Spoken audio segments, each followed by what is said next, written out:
Well, I'm actually really sad to get this week started because we're ending our series on Ruth this week, and I'm actually very sad about that. I love this story. There's just so much about it that I find compelling and interesting and thoughtful.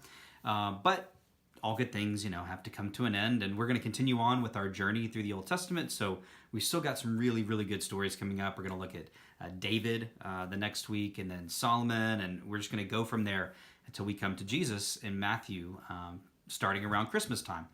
So with chapter 4 in Ruth, what are we going to talk about? Well, I really want to emphasize a couple of things. First, the idea of the Redeemer. Who is that? What is that? Why is Boaz referred to as a Redeemer? Why is this other relative whom Boaz has this interaction with at the city gate? Why is he called a Redeemer? What is it about the idea of redemption in this story that rings so true? But then, obviously, even more so to us, what is the idea about redemption that rings so true to us as is found in the person of Jesus? Obviously, that's a hugely compelling story for us. As we read the story about Ruth and we come across this word Redeemer, but obviously the connection, of course, for us as Christians is to Jesus. And since Jesus, is in this line of descendants from Boaz and Ruth, it makes it all the more compelling for us. But then I also want to talk about that lineage, those who descend from Ruth, emphasizing David, of course. And so we'll focus again once more. I did it a few weeks ago briefly, but I want to focus once more again on the fact that Ruth is part of the ancestry of King David.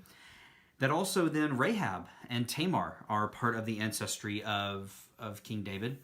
And then ultimately that all these three women, and then Bathsheba herself is also, all four of them are part of the ancestry, not of David, but of Jesus.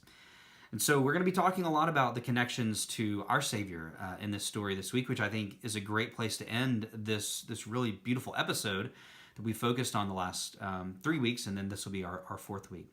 So I hope you're excited. I hope that this video gets you excited to finish the story, to come to the conclusion of it and see all the ways that it affects us and impacts with our own narrative in the person of Jesus. So I'm really looking forward to going there this Sunday and to talking about it. And so I hope that you can join us.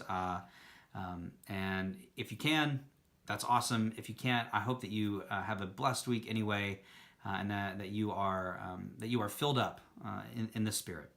So have a good rest of the week, and I hope to see you all on Sunday.